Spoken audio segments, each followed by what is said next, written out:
வணக்கம் குழந்தைகளே. இன்று நான் சொல்லப்போகும் கதை மீனாட்சி அம்மனை பற்றியது. இந்த மீனாட்சி அம்மன் என்பவள் மதுரையில் வாழ்ந்த ஒரு ராஜகுமாரி.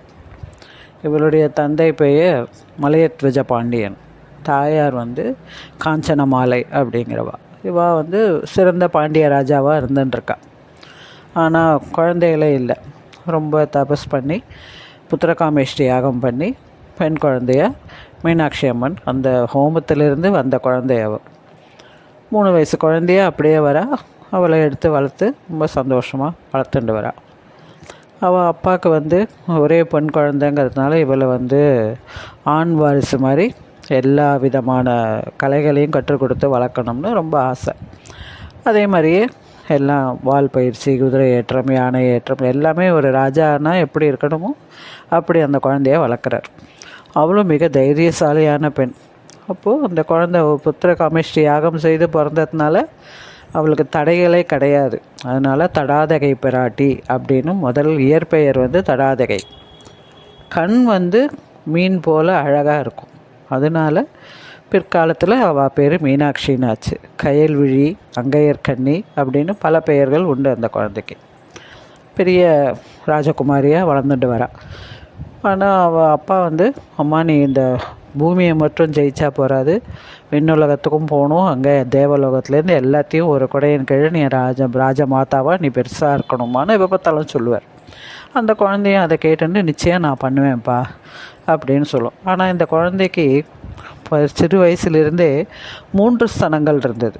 அப்போது அவள் ராஜா அம்மா அப்பா கவலைப்படுறா, இப்படி ஒரு பொன் குழந்தைக்கு இருக்கே, இது என்ன பண்ணுறதுன்னு தெரியலன்னு. அப்போ அஸ்ரீரியா தேவ வாக்கு வருது, அவளை கல்யாணம் பண்ணிக்கிற கணவனை என்றைக்கு பார்க்குறாளோ அன்றைக்கி அது மறைஞ்சு போயிடும் அப்படின்னு. அதனால் ராஜா கவலையை மறந்து வாழ்ந்துட்டுருக்கான். இவளுங்க பருவ வயது ஆகிட்டா. அப்போது ராஜாவுக்கு வயசானதுனால இயற்கை எழுதின. அதுக்கு முன்னாடி தன்னோட மந்திரி சுமதி என்பவரை கூப்பிட்டு, இந்த மாதிரி ஒரு தெய்வ ரகசியம் இருக்குது அவளோட இதில், இதை உனக்கிட்ட தான் நான் சொல்கிறேன், நீ ஞாபகம் வச்சுக்கோன்னு சொல்லி மறந்து போய்டுறார். இந்த ராஜகுமாரி படையெடுத்து போகிறா. தேவலோகத்தை வென்று கைலாயத்தை நோக்கி போகிறா. கைலாயத்துக்கு மந்திரியோடு போய் நிற்கிறதே அங்கே நந்தி தடுக்கிறது. நீ யார், எங்கேருந்து வந்த, ஒரு பொம்பளை இவ்வளோ படையோடு வந்திருக்க அப்படின்னு. அது மாதிரி மதுரை எம்பதி எங்களோட இடம், நாங்கள் ஜெயிக்க வந்திருக்கோன்னு சிவன்கிட்ட போய் சொல்கிறா. சிவன் சொல்கிற, பரவாயில்ல நீங்கள் சண்டை போடுங்கோ அப்படின்னா நந்தி அவெல்லாம் தோற்று போய்ட்றா. அப்போ சிவனே வெளியில் வர சிவனை பார்த்த உடனே அந்த தடாதகையாக இருக்கிற மீனாட்சிக்கு பெண்மைக்கே உரிய வெக்கம், அச்சம், மடம், நாணம் இதெல்லாம் தலையை குனிஞ்சுடுறா. அவளோட அந்த 3ஆவதாக இருந்த இதுவும் மறைஞ்சு போய்ட்றது. அவளுக்கே ஆச்சரியம், என்னது நம்ம இவ்வளோ நாளாக இவ்வளோ தைரியமாக இருந்தோம், இப்போ திடீர்னு நம்ம மாறிட்டோன்ட்டு யோசிக்கிறாள். அப்போ இந்த சுமதிங்கிற மந்திரிக்கும் இது தெரிய வருது இவளோட செய்கைகளை பார்த்து.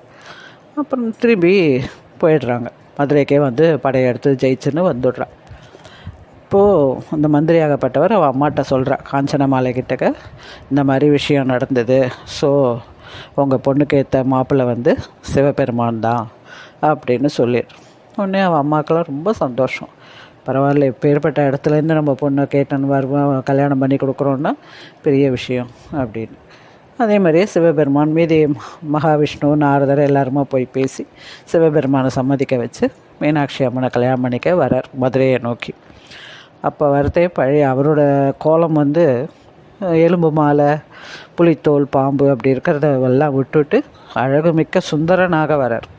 அதனால் ஈஸ்வரனே சுந்தரனாக வந்ததுனால அவர் பேர் சுந்தரேஸ்வரர். சொக்கநாதர்னு ஒரு பேர், சுந்தரேஸ்வரர்னு வரார். அந்த அழகில் மயங்கி அப்படி பார்க்குறது ஜனங்களை, பேர்பட்ட மாப்பிள்ளை கிடச்சி விட்டுன்னு கல்யாணம் வெகு விமர்சையாக நடந்து எல்லா லோகத்துலேருந்தும் அப்பேற்பட்ட சாப்பாடு.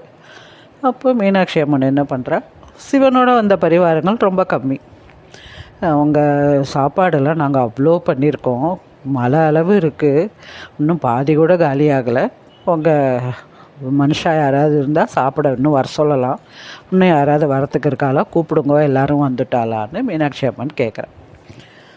அதில் தான் ஒரு ராணி, தன்னோட அரண்மனையோட செல்வ செழிப்பு, இந்த மாதிரி பேச்சில் ஒரு துணி கர்வமாக தெரிகிறது. சிவபெருமான் உடனே சொல்கிறார், ஓ அப்படியா, நிறைய மீந்தெடுத்து நான் ஒரு ஆளை அனுப்புகிறேன், அவனுக்கு சாப்பாடு போடுங்க அப்படின்ட்டு ஒரு குண்டோதரனை அனுப்புகிறார். அவன் ஒரு சிவபெருமானோட பூதகணங்களில் ஒருத்தன். அவர் சாப்பிட்டா எல்லா சமையல் சாப்பாடும் காலி ஆயிடுச்சு. பச்சை காய்கறிகள்லாம் சாப்பிட ஆரம்பிச்சிட்டார். தண்ணின்னு போய் உலகத்தில் அந்த ஊரில் இருக்கிற குளம் கொட்டை எல்லா தண்ணியும் குடிச்சிட்டார். அப்படியும் பசி அடங்கலை, தாகம் தீரலை. மீனாட்சி அம்மன்ட்ட எல்லோரும் சொல்கிறான், அம்மா ஒருத்தர் தான் வந்தார், எல்லாத்தையும் சாப்பிட்டுட்டார், இனிமேல் என்ன பண்ணுறதுன்னு தெரியல. உடனே மீனாட்சி அம்மன் சிவபெருமான்கிட்ட வர, தயவு செய்து மன்னிச்சுருங்கோ, நீங்கள் அனுப்பிச்ச ஒருத்தர் தான் சாப்பிட்ருக்காரோ, அதுக்குள்ளே எல்லாமே காலி ஆகிடுது, எங்களை மன்னிச்சுடுங்கோ, நான் தெரியாமல் இப்படி சொல்லிட்டேன், தப்பு தான் அப்படி. சிவபெருமான் சிரிச்சுட்டே சொல்கிறேன், பரவாயில்ல, அதனால நான் அவனோட தாகத்தை தீர்த்து வைக்கணும், நான் போயிட்டு வரேன்னு சொல்லிவிட்டு அந்த குண்டோதரனை அழைச்சிட்டு ஒரு பெரிய பரந்த வெளி அதில் கை வைக்கிறார். அவர் அப்படி கை வச்சது தான் இன்றைய அளவும் வைகை நதியாக மதுரையம்பதியில் ஓடிக்கொண்டிருக்கிறது. ஸோ தாகம் தீர்ந்து குண்டோதரன் அப்புறம் அவன் கிளம்பி போயிட்டான்.